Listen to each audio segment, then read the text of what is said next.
Okay guys, magandang hapon. Dito tayo di-deliver guys sa Barangay Artos guys. Ang puntang tayo. Awas-awas pa. Dahil konti lang yung parcel ngayong araw guys. Dito muna yung parcel ko. Tulog guys, ini. Ano? Puno ng parcel guys. Dami oh. Niyog pala. Niyog ang parcel ko guys kasi walang parcel.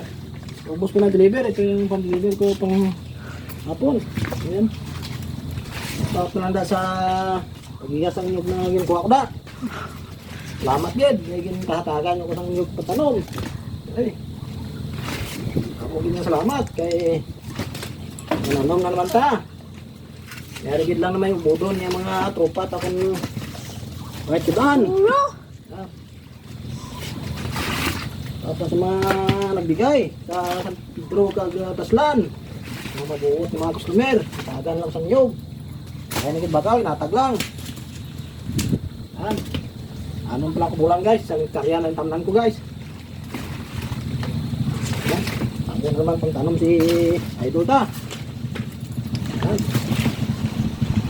Kasi yung gumantang ibirada ito guys. Yes, thank you. Salamat.